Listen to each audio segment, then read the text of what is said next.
Good evening, everyone. We take great pleasure in bringing you this educational program, Advances in Tackling Allergy and Asthma, which is being conducted along with the Indian College of Allergy, Asthma and Applied Immunology. I'm privileged to present to you our esteemed guest, Dr. S N Gaur. Dr. S N Gaur, MD, PhD Medicine, Fellow of National Academy of National Sciences, FIMS, FCCP USA, FAAI USA, FNCCP, FICAAI, Commonwealth Fellow. He has been Professor and Head, Respiratory Medicine, School of Medical Sciences and Research, Sharda University, Greater Noida, UP, for the last 5 years and has retired recently. He has also been ex-director, VP Chest Institute, University of Delhi. He was Delhi University Head, Department of Pulmonary Medicine from 1996 to 2002 and from 2011.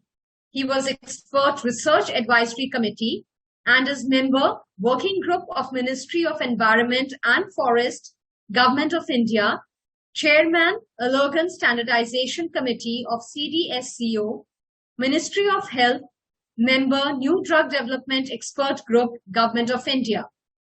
He is Secretary of National College of Chest Physicians, India, Editor-in-Chief of Indian Journal Chest Diseases and Allied Sciences, and Indian Journal Allergy, Asthma and Immunology, and President ICAAI from January 2021.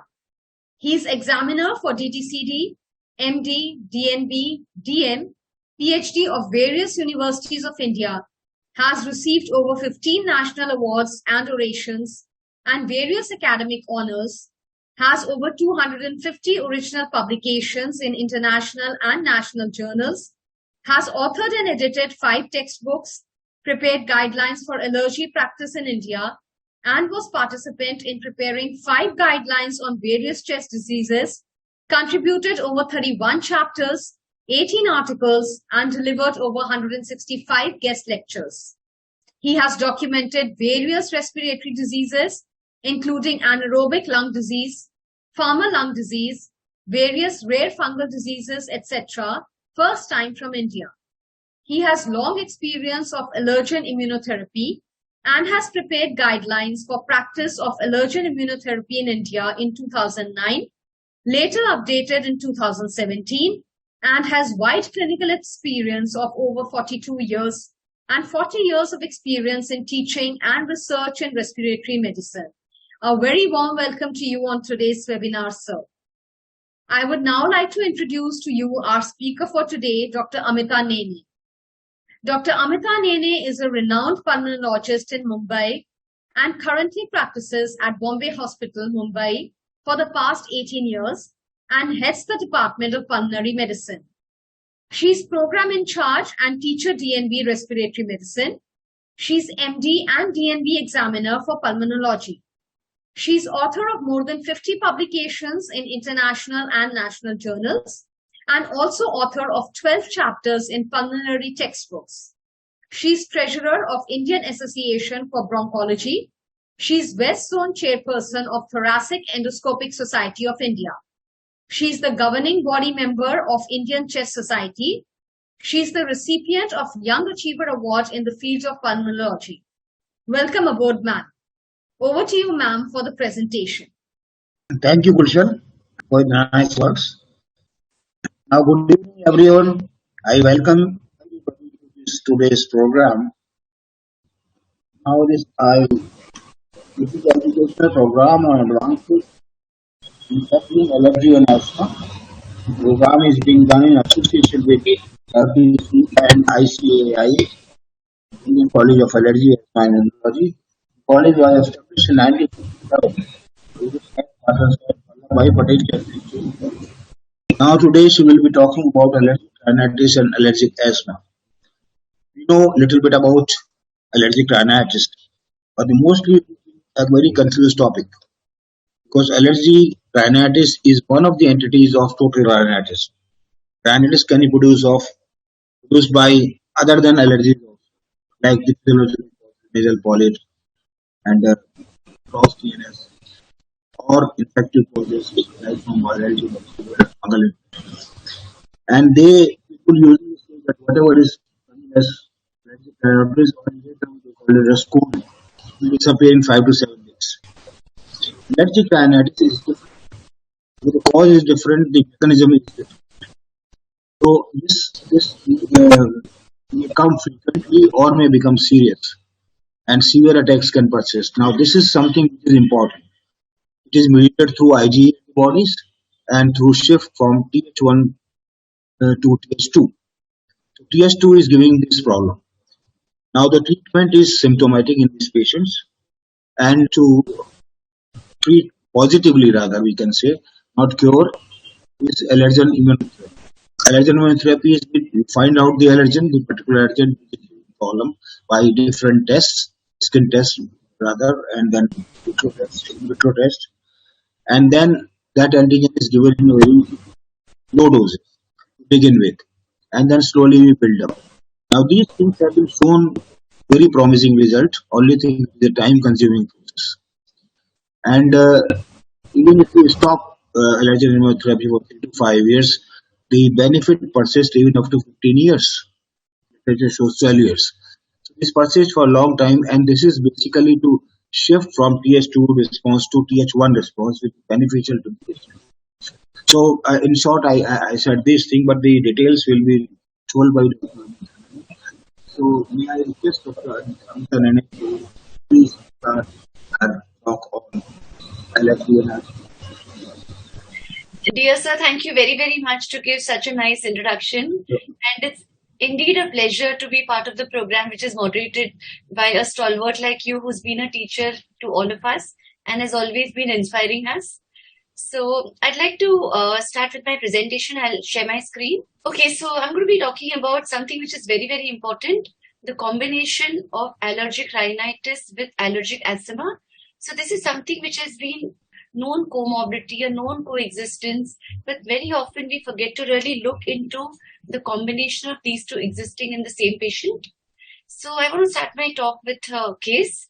So there was this 28-year-old male, very, very fit, tall, huge, really fit, taking his life very seriously, not a smoker, non-addict, really into fitness, exercising.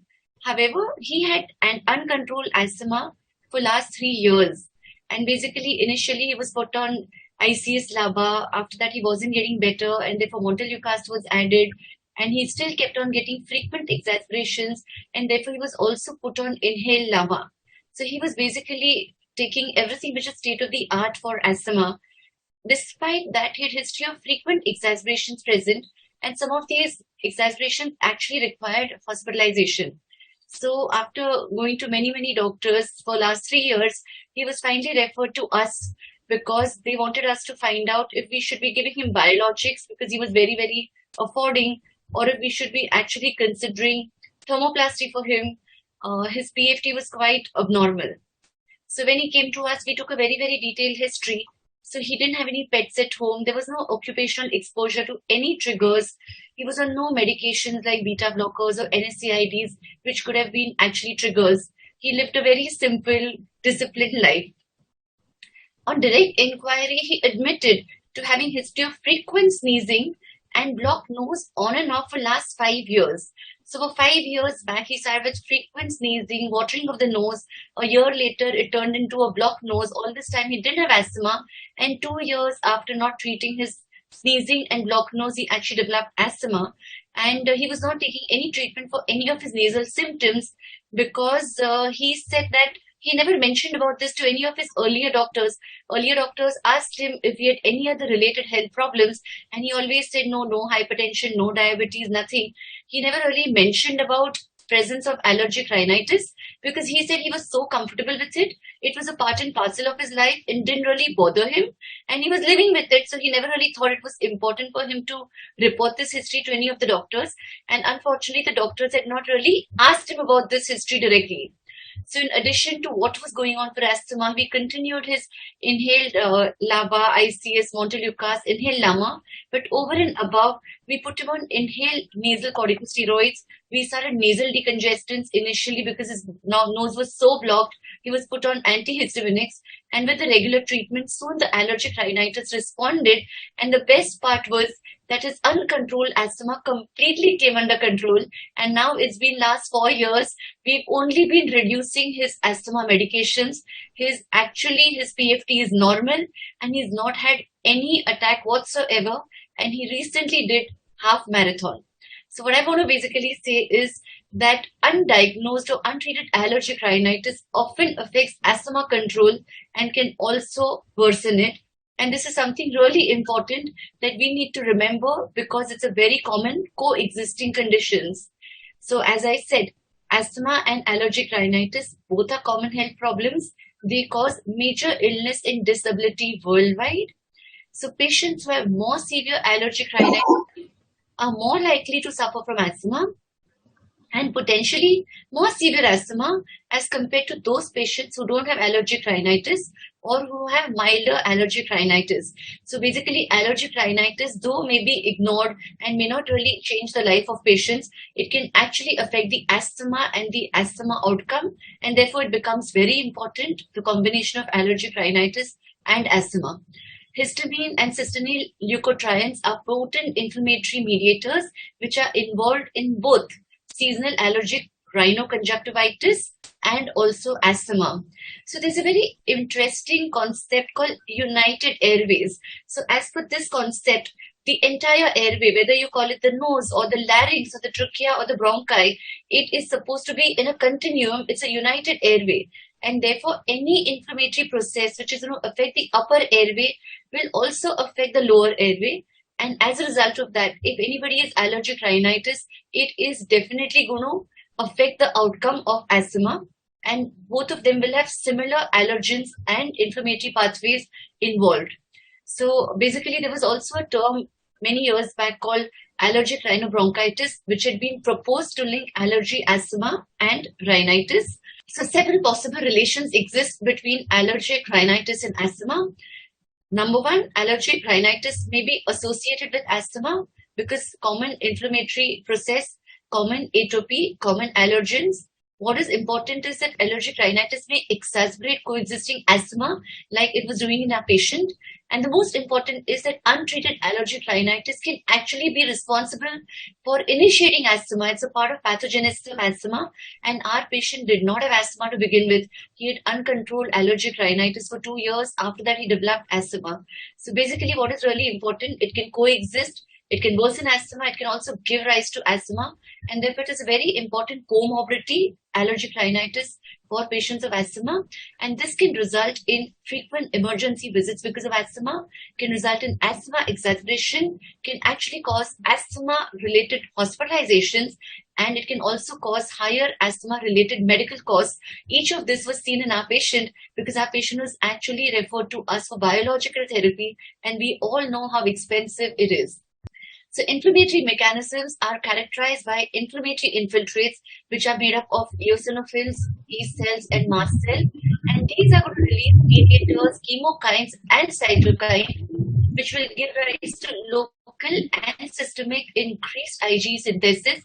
And most important, it's going to activate a systemic link via the bone marrow. And the bone marrow now is going to produce many more progenitors of inflammation, and the entire inflammatory process is going to keep on increasing and increasing. And patients with allergic rhinitis have been noticed to have 3 times greater chance than healthy subjects to develop asthma, regardless of the atopic status of the patient. And a family history of atopic disease is recognized as a major risk factor for asthma and rhinitis. So allergic rhinitis and asthma have a high comorbidity. And if we talk about epidemiology, then 40 to 90% of asthmatics have allergic rhinitis, and 10 to 40% of individuals with allergic rhinitis have also asthma. So the prevalence of comorbid allergic rhinitis and asthma, luckily, is lower in rural communities or low-income countries and is higher in developed, westernized urban communities. Children with poor control allergic rhinitis have poor asthma control, and studies have revealed that childhood allergic rhinitis was associated with a 7-fold increase in risk of asthma in pre-adolescents. the prevalence of allergic rhinitis in asthmatics is significantly higher than in the general population, that's 10 to 20%. Conversely, there's a significantly higher prevalence of asthma symptoms among patients with allergic rhinitis than the general population. So as you can see, patients who have allergic rhinitis, whether children, adolescents, or adults, they have a higher chance of getting asthma. Patients who have asthma have a higher chance of getting allergic rhinitis, and we need to treat both the conditions together.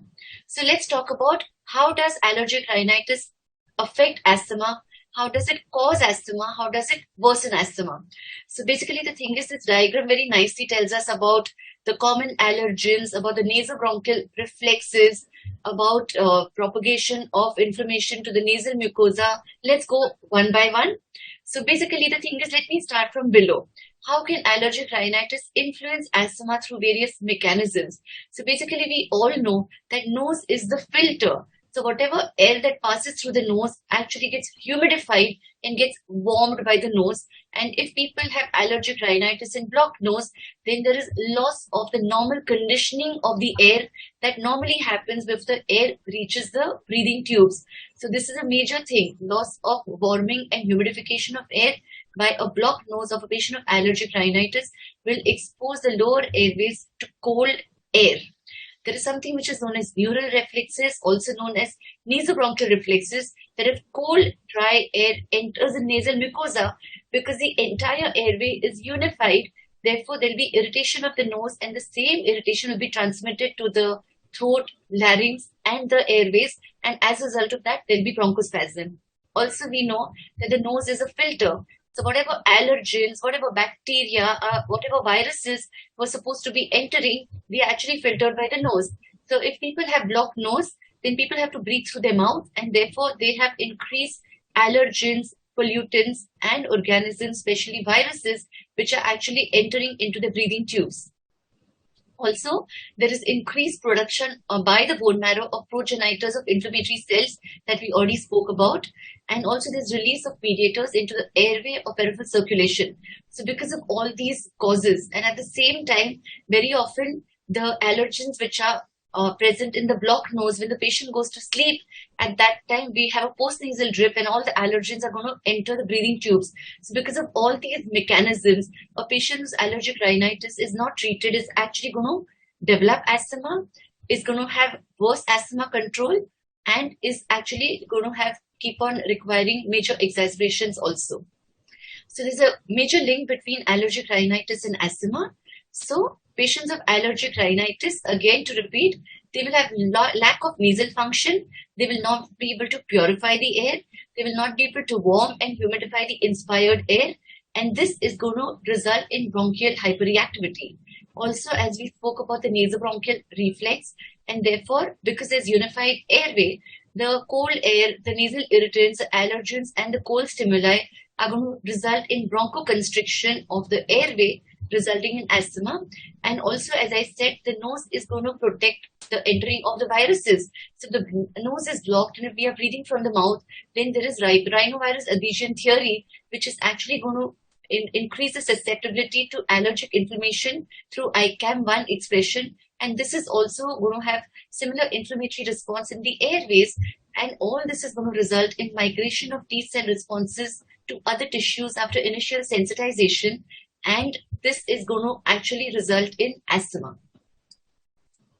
This is going to have a major impact on quality of life, and therefore allergic rhinitis and asthma interfere with psychological well-being and activities of daily living and affect social as well as economic outcomes. So there'll be decrease in energy of the patient, there's decrease of work or school performance, emotional well-being will not be great, there'll be abstinence, there'll be anxiety, family dysfunction. So you can see that if allergic rhinitis is not treated, it's going to really affect the quality of life of a patient who also has asthma.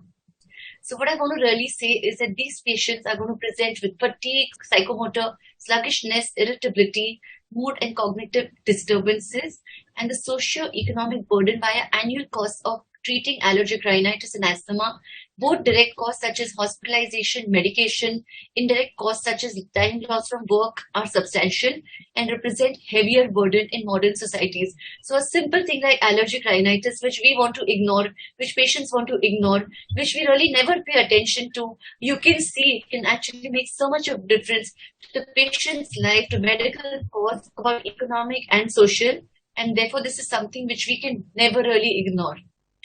So there are current challenges in treating comorbid allergic rhinitis and asthma. So these experience more physical limitations which are challenging to treat. Comorbid disorders are often associated with frequent respiratory infections which can further reduce the quality of life, and symptoms provoked by both allergic rhinitis and asthma seriously affect an individual's ability to perform his or her normal daily life.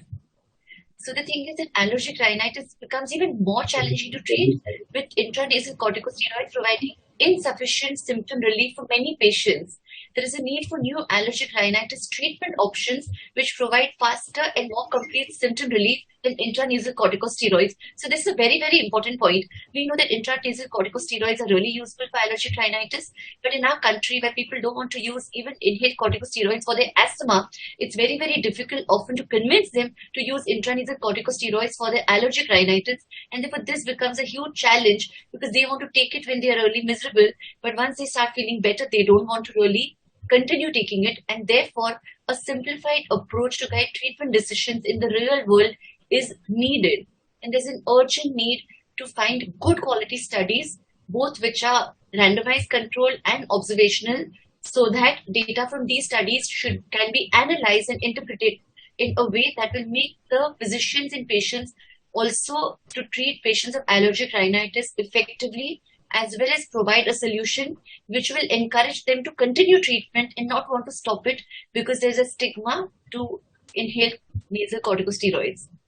So basically, whenever we have a patient, we want to basically find out a patient with asthma coming, we are going to ask them, do you have a running nose? Do you have sneezing? Do you have a blocked nose? How often does it happen? And if we find out that it's frequent enough, then we want to basically make sure that this comorbidity is addressed together. So whenever we know there's a comorbidity, Dr. Gaur told us that allergen avoidance is extremely, extremely important, because if we are not going to avoid allergens, then treating this patient becomes really counterproductive and they will keep on having more and more symptoms despite we giving the best possible treatment. So allergic triggers affect nose and many associated organs, and avoidance of inhalant allergens will be effective for not only asthma but also allergic rhinitis on a long-term basis.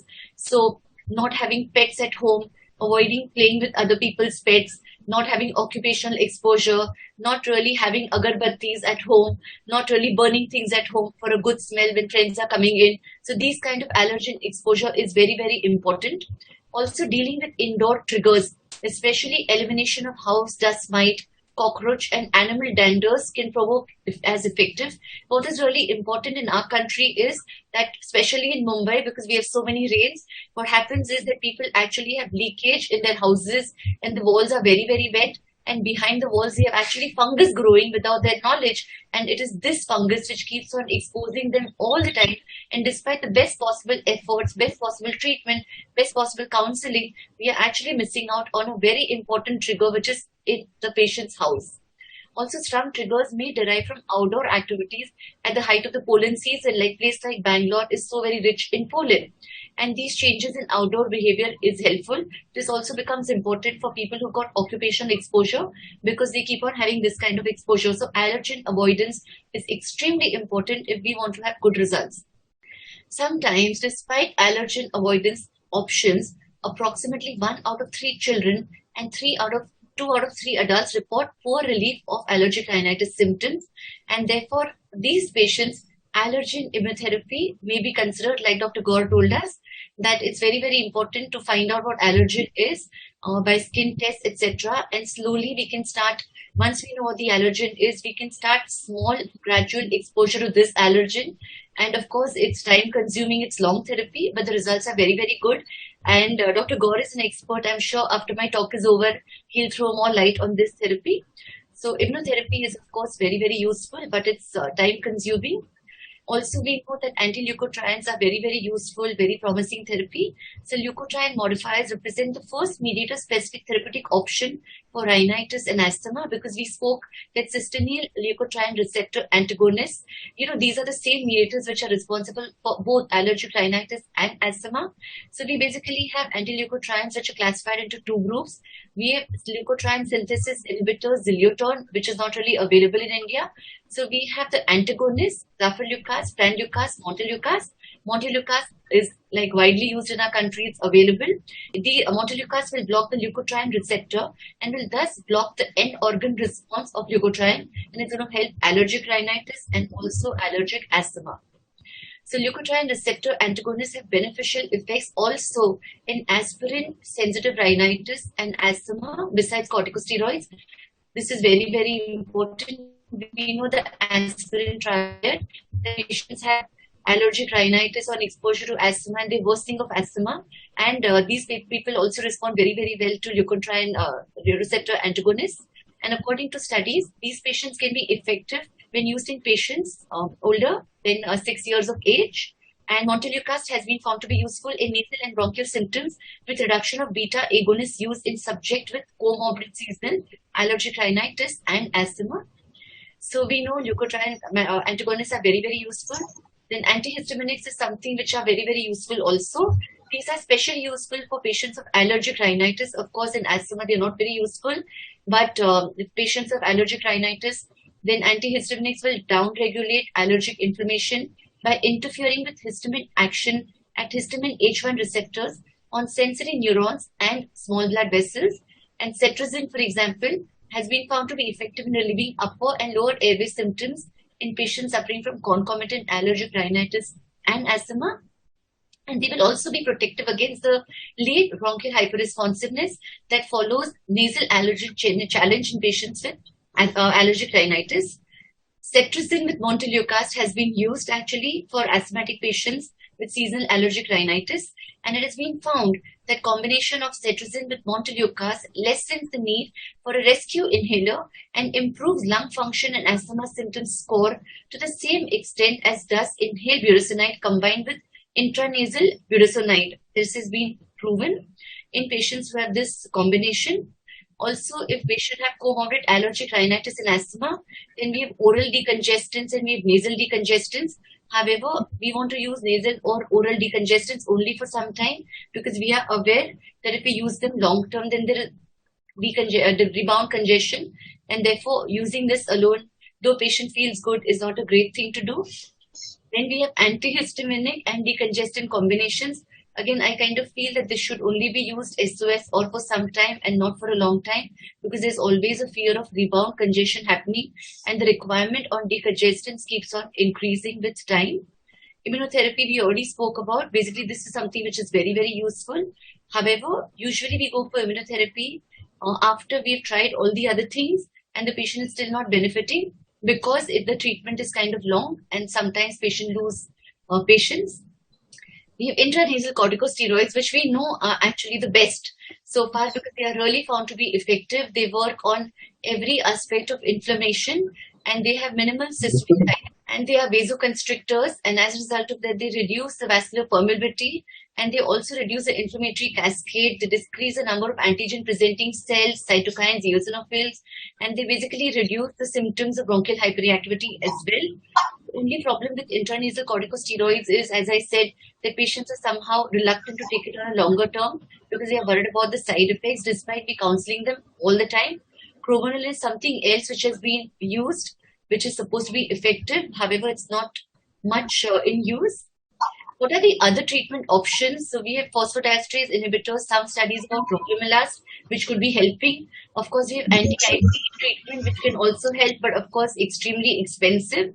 So basically, I have told you all about everything that has been present. And now I'd like to, in my last two slides, just touch upon something which is new, which has come up in new studies. So basically, belastin, which we know is a antihistaminic, plus Monteleucas. This combination has been used of late for patients who have comorbid allergic rhinitis and asthma. So we know that belastin is a novel second generation non-brain penetrating H1 antihistaminic. So basically it does not penetrate the brain and therefore it doesn't cause drowsiness, and it's approved for symptomatic treatment for allergic rhinitis in adults and children over 12 years of age. It effectively decreases allergy symptoms and does not cause nighttime sleep disturbance or related adverse events because it does not penetrate the brain. And basically, there was a randomized trial in 419 patients who had seasonal allergic rhinitis and mild to moderate asthma, and then they revealed that concomitant administration of bilastine with montelukast was effective as either agent alone in treatment of patients who had a seasonal allergy rhinoconjunctivitis symptoms. So basically, they had three groups rather. One group was given montelukast bilastine combination, other group was given bilastine alone, and the third group was given only montelukast. And what was really interesting is that all the three groups did equally well. As if you found their symptom relief for allergic rhinitis at the end of 4 weeks and 8 weeks, it was equally good. Also, basically, there was another meta-analysis in which there was electronic research, literature search was performed using Cochrane's central registered control trials, and they went through all the randomized control trials comparing bilastine with placebo, and standard pharmacotherapy were included, and it was basically found that bilastine was superior to placebo in improving total symptom score, nasal symptom score, non-nasal symptom score, rhinitis discomfort score, and quality of life. Bilastine is effective and safe in treating overall symptoms of allergic rhinitis with comparable efficacy and safety. And meta-analysis also found bilastine is efficacious and safe in treating allergic rhinitis based on moderate high-quality evidence. So what I want to say is that if patients only have allergic rhinitis, then bilastine may be good alone in treating these patients. If patients have allergic rhinitis and asthma, and for some reason if they are not very happy to go for inhaled corticosteroids, then they would probably be on montelukast for asthma anyways, and adding bilastine would help these patients. So combination of bilastine and montelukast might help these patients because this is what the new study is showing, and therefore I would say that if we have more data, then this could be one more effective therapy to treat patients who have the combination of allergic rhinitis with asthma. So I've given a lot of information. Let me conclude everything in my last slide. So allergic rhinitis is an important risk factor for developing asthma and is also an important cause of non-optimal control of asthma. Allergic rhinitis has been associated with both increased risk of asthma development, means it can give rise to asthma, allergic rhinitis if not treated, and it can also increase the asthma severity. The exact mechanisms underlying these relations have yet to be fully elucidated, but evidence supports a role because we know about 4 to 5 mechanisms as I spoke about. Like, for example, if there is blocked nose, if there is loss of nose filtering, loss of air humidification, or loss of air warming, then there is nasal drip during night, during which everything can enter the lungs. We have the nasobronchial reflex, we have unified airway concept because all these things, and also the bone marrow will produce more progenitor cells, and as a result of that, allergic rhinitis can actually give rise to uncontrolled asthma. Diseases exist through inflammatory, but other mechanisms such as mouth breathing and post-nasal drip also contribute. Treatments suggest that there is an intimate connection between the two. Specific approaches such as immunotherapy lead to better outcomes for treating both diseases state simultaneously, of course, as we know. Many therapeutic options are currently available, like I spoke, although inhaled corticosteroids remain the most effective anti-inflammatory drugs that improve asthma symptoms and non-specific bronchial hyperresponsiveness. Steroids and antihistaminics do not block the action of leukotrienes, and therefore leukotriene antagonist agents like montelukast also becomes important, and they have beneficial effect in both allergic rhinitis and asthma. And evidence suggests that montelukast in combination with bilastine reduces the symptoms of allergic rhinitis and is comparable with antihistaminics and oral decongestants, and is also effective in both systemic and peripheral allergic rhinitis and improves lung functioning in asthma. Thank you. What effect can air pollution have on Asthma and rhinitis. Oh, Yeah. okay, fine. So this is a very, very good question. I'm going to answer it, and then I would also request Dr. Gaur to add on to it because he's the master in this subject. So basically, the thing is that air pollution can definitely affect control of allergic rhinitis and asthma in a very, very severe way because we know that pollutants act as a severe allergen, and because of pollution, there's going to be continuous exposure to allergen which you have just no control over. And despite you taking the best possible treatment, if the trigger is not removed, then your allergic rhinitis or asthma will not come under control, and you'll have to keep on increasing the treatment that you're giving. It's going to keep on resulting in worse asthma control, more exacerbations, hospitalization, and often like really affecting the quality of life. So it's very, very important to provide clean, unpolluted air to every person living in our country, and it would be great if efforts could be made for this. I think you are very rightly you said it. Thing is that we should consider there are two things. One is triggering factor, one is allergic factor. Now, the patient who has got allergy, suppose that allergen is increased in the environment because of any reason, because of global warming or because of excessive temperature variations or extended life of the worst weather and reduction in the healthy weather season. So that two things are there. Now, this pollution is been found to be triggering factor. A patient who is suffering already will have a frequency of increased frequency of headaches and more severe symptoms. These patients will require more medication. So it affects definitely, but as a trigger, it's not as the inflammation as the allergic inflammation itself. So that is definitely going to affect. Now, recently people have find out that certain pollutants like diesel, these pollutants are very small particles. These small particles can go up to the periphery of the lung, to the alveolar liver, and they can produce allergic type of reactions. They can even found that probably these type of products can initiate allergy. Now people are thinking it does not initiate, but now the things are moving that okay, that can when should we start using? One of the question is that in children and adolescent, should we start directly with the Belastin or Montelukast combination, or should we take a step-up approach? Start one of them, then add another. So how should we go about that? As far as I'm aware, Belastin is recommended for children more than 12 years of age, right? So anybody who's less than 12 years of age, I think Belastin is not recommended, correct? Yeah, I think under the age of 12 years it is not recommended. As of now, it's not FDA approved. So I would not really start Belastin in children till it gets recommended. But just to answer the Ma'am, question. it is 6 years. It is above 6 years. Recommended above 6 years. Okay, fine. Right. So the question was that if a child has allergic rhinitis, Ma'am, if they have allergic rhinitis and asthma, so should they directly go for the combination? You feel that that would be a better option, or you think that you should start with a Montelukast or a single dose first, a single drug, and then if it doesn't work, then add on to the combination? yeah, so I actually feel that initially when the patient has many symptoms, at that time I will start with the combination of Montelukast with the Belastin or any other antihistaminic till the patient comes well under control. So I would probably like to give this. And after the patient is under control, I would like to step down and continue only Montelukast and advise them to take antihistaminic SOS as and when required. That is what I would prefer to do. And if there is no response, I think I want to add what Dr. Amita said. If there is no response, we should not hesitate in adding the nasal steroids. Those patients, and we got a very good response. The dose is very less, the amount is very less, and there is no side effect so far from the nasal cover. So, what the audience wants to know is what are the tests that we can undertake at a GP level, which will help us in finding out which allergen is it? There are two things. I think companies are preparing.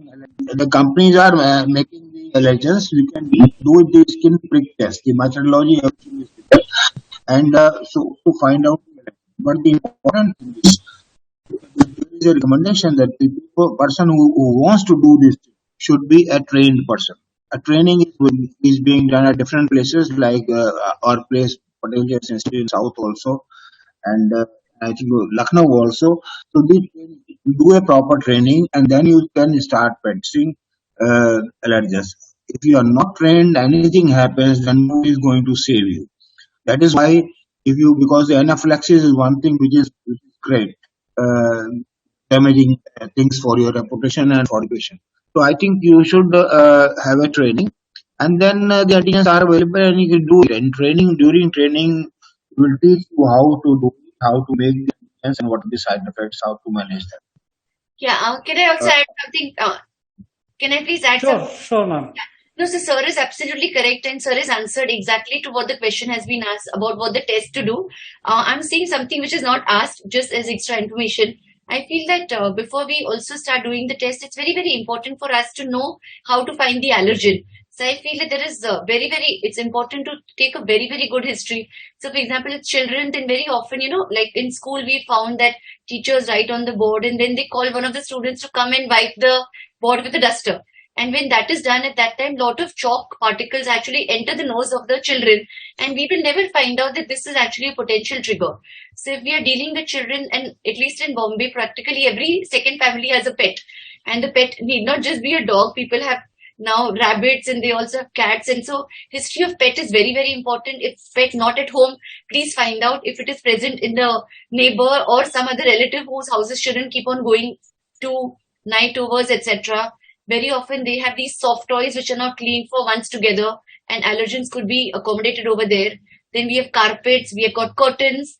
Here also allergens could be actually getting collected, and therefore these it's very, very important to like clean these things from time to time. And as I said, wet walls are very important. Fungus in the house, cockroach, mites, etc. Any kind of renovation happening in the building, in the floor, then also, I think what I have really found important is that just keeping the door closed is not enough.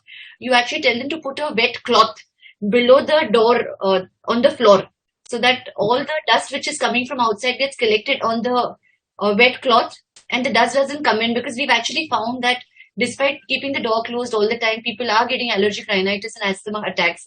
And it's very, very important doing not doing agarbatti, diya, and people actually burn so many things to make the house smell good, so I think all these things have to be asked, have to be told, because we don't know what might be really present in those houses. So I think that I history think, is very important. And then I lights. think, yeah. Amita, you touched very sensitive point because agarbatti are things, they are the festival days, they are used.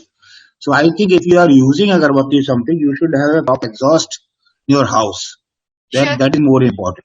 So sir, And try to avoid, but if you can't, then you do it some with a proper exhaust at the correct, time. absolutely correct. And I Other tell thing, you, other thing, electronic yeah. diyas. So there are, electronic diyas available in Bombay. So you just like, it's a proper diya shape and you plug Yeah, it on and it lights up. So we are encouraging patients to do that. But sir is very right. If people have religious sentiments and festivals coming, then a good exhaust would be very, very important, like sir said. Yeah. right. I think the other thing is what already Dr. Amita said in a lecture. In Mumbai, especially, and I saw in other places also, Surat and Ahmedabad also, the houses are so wet walls and even their bathrooms that they are always there is some seepage of water and fungus usually grow and fungus produces the sensitization like the beginning if it is not producing allergy it produces sensitization. And once the sensitization continues for a longer period of time, it can produce allergic phenomena if you don't take care of. So any antigens which is there for a long time is harmful for those patients. And obviously, in the beginning itself, it will worsen the symptoms of those who are already asthmatics. In others, can have asthma-like symptoms if this thing continues in the house for a longer time. That should be taken care of. Yes, and one other point, whenever children get fever, usually pediatricians are very, very fond of writing ibugesic for them, because, ibugesic helps the fever faster, and therefore the mothers don't keep on calling them again and again. So we have to understand that NSAIDs are actually potent inflammatory agents, which are actually triggers for patients of allergic rhinitis and asthma, and therefore no NSAID, whether it's ibugesic or brufen or NICE or nimesulide or anything, should not be given. It should be paracetamol, whichever form. And mothers have to be told, especially dentists, children keep on going for dental treatment. At least in Mumbai, every child is moving around with braces, and then anything is done, Combiflam or Enzoflam is the favorite medicine written. So again, that becomes an NSAID. So it would be really nice if we explain our parents also about this, so that unknowingly the trigger doesn't take consumed. I think, yes, you're very correct. I think paracetamol is the only one which has been recommended and which is safe. So, Right. ma'am, when you start with the drug like Belastin and Montelukast, how long should you continue it? Should it be purely symptomatic according to the symptoms of the patients, or should it be there is a minimum period for which you like to continue? So actually, I already said this earlier that when the patient has many symptoms, I prefer to give the combination till patients are completely, all the symptoms are completely gone. Patient is symptom free, and I continue for 2 more weeks till the Okay. patient is totally symptom free. And because I kind of feel that probably there's a washout period of 2 more weeks when the allergens will reduce, which have been, sitting in the nasal mucosa, etc.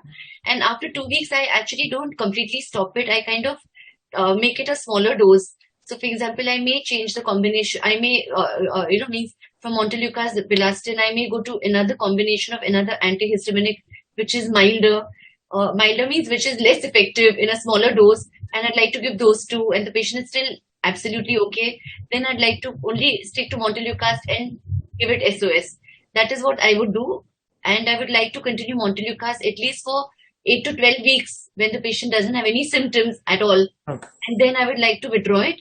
And as Sir had said earlier, if at all the patients are not getting better, then I would very quickly add intranasal corticosteroids, the inhaled nasal steroids, because they are so safe and they are seriously effective. Right. So, sir, another question, a little technical one. So, one of the audience is asking which is better, ACIT or SLIT? This is very important question. I think in every lecture people are asking me. Now, if you go to the Cochrane analysis, two have been done, and they have compared the SLIT and SCIT, subcutaneous immunotherapy and sublingual immunotherapy.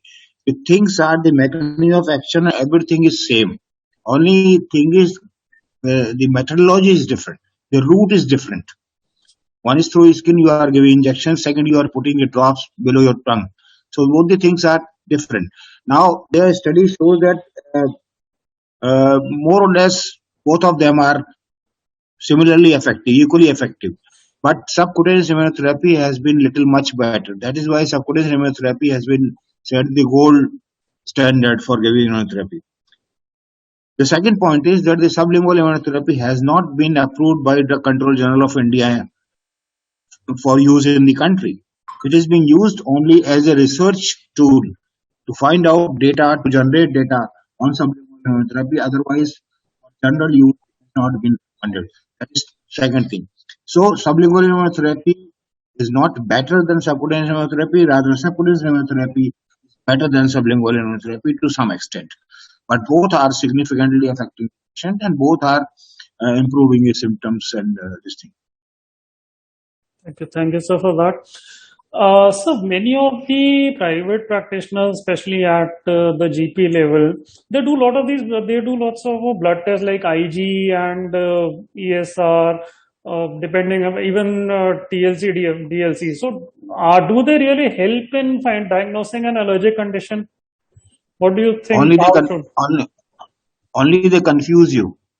they confuse you? So, so not much relevance can be put on them, right? Because many of the No, patients. once we have got a specific method of testing, then why should we go for all these tests? These tests have been found useless, especially the immunotherapy on the basis of these tests, especially total IG and other things, have been not recommended. Right. So Dr. Manish, I would just like to add to, I agree with what Sir has said.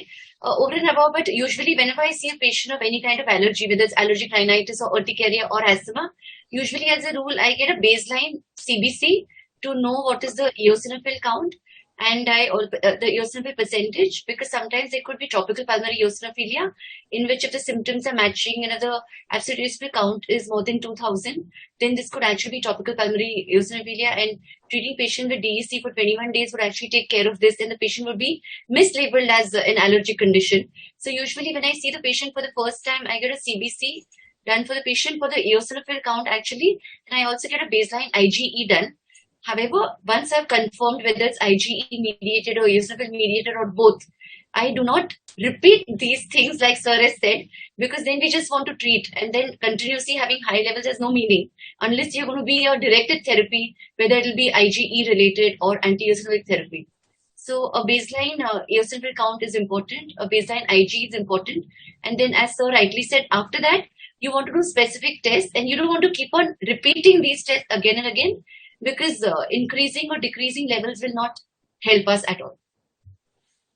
I think you are very right. I think we should keep in mind that increased eosinophil is not only in asthma or rhinitis. Increased eosinophil count, I think you will agree with me, Amita, that COPD phenotypes have come up.